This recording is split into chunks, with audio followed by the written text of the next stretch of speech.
It's a whole new experience for me, and I think it's going to be fun.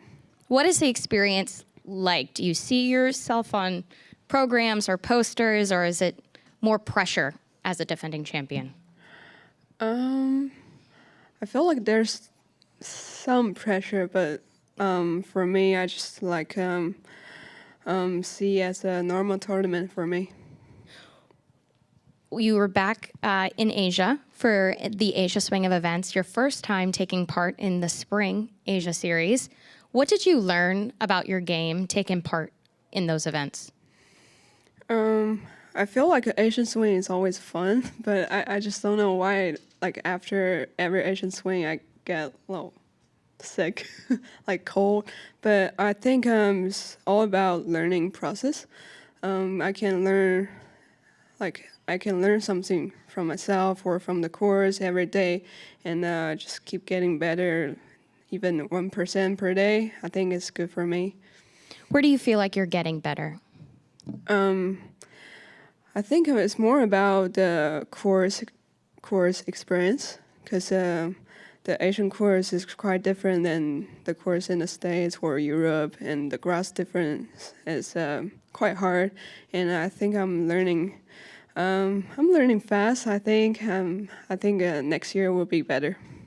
Coming back to Palos Verdes, like we said, as the defending champion, what are some moments or memories that you have about this event last year that stick out to you the most? I mean, time flies, right? I can't even believe it's a year ago, and I think coming back to Palos Verdes, I like this course. I like it a lot, but a little hilly, but I like it, and I think it just suits me. Before we open it up to people behind me, we've been asking everyone this, but obviously SERI PAK's name behind this championship, she's meant a lot to especially our Korean golfers out here. But as a younger player on tour, what does it mean to be participating in an event like this, hosted by someone like SERI PAK? I mean, SERI is such a legendary, and I thought she have 25 LPG wins. And I think it's just amazing to can be part of the field. And yeah. Have you ever met her before? No, haven't. Are you excited to potentially meet her? Yeah, I would love to. Yeah. Like me is such a legend that would be my dream. All right, I'll open it up to Kent. Ronnie, you were mentioning learning is a big thing for you. What have been some of the most important things you have learned from your victory last year to now? I would say the biggest thing I learned is how to say no. Because obviously I got a lot of requests since I went last year. Since I won a major last year. So I get a lot of requests. People just ask me for doing this, doing that. But I think the thing I learned is say no. Because I just found out the famous you get, you have the less time for yourself. I just felt like I need to make more time for myself, getting rest, or spend more time on the practice range or fitness. I just need some more time for myself. I think that's the big thing I learned last year. Do you remember at what point in time you realized, oh, I have no me time, I need to take some of my time back for myself? Was there a number of things that you were doing that led you to that realization? I think so. Last year, sorry, when I played the Shanghai LPGA events, because that's also my sponsor events. That week is busy. It's like super busy for me, and at that time I just realized, oh, maybe I should like have my own time. Ronnie, I know this win last year put you in that esteemed company with Shan Feng, and then you did something else to put yourself in Shan's company a couple months later. Could you really just encapsulate what 2023 meant to your career? I mean, now you and Shan are the only two players from China that have won in the LPGA. I mean, and won a major. I mean, how cool is that for you? And how big was last year for your confidence and really where you feel like you belong out here? I remember last year after second round in the interview I said I'm thinking about getting into the winning circle, not just making the cut. I think last year definitely gave me a lot of confidence that makes me believe in myself that I belong to this tour, and that makes me believe I can compete with the best player in the world. That means a lot, and especially when I back to China and I saw a lot of junior golfers. They say, "Ronnie, you're my role model." I was like, "That's."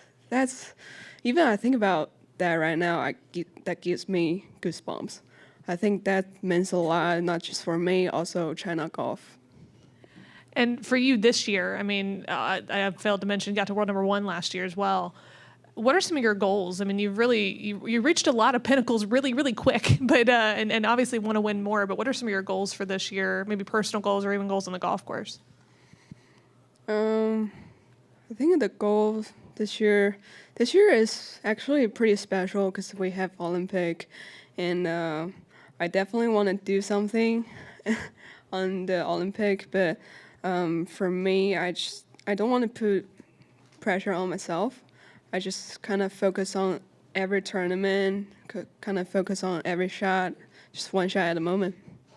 Those Olympic dreams, I mean, let's just say hypothetically that happens. What would that mean to you to accomplish that? And why is that something that is so important to you to really do? Because China Golf have major winner, have LPGA winner, but we don't have gold medal winner yet. So that's definitely the biggest goal for me.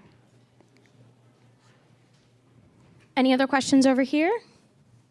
I just want to add on to that. I know you talk about the gold medal with the Olympics, but there is a Chinese medalist with Shan Shan. Mm-hmm. How much, I know you talk about just taking one shot at a time, but what does it mean to you to know that you could potentially emulate someone that you also have looked up to? I know Shan Shan have the bronze medal. Sorry. I think I don't really want to think about getting a medal right now, but it's kind of special for me to maybe get a silver or even bronze. Even a medal, it's good. But like I said, I don't want to think about it right now because it's still have 5 months away. Yeah. So I just kind of focus on my game and try to get better every day. I know you've been out on the course, I believe. Are there any differences to last year? I know this course has kind of kindly taken to the rain that it's gotten over the last few weeks.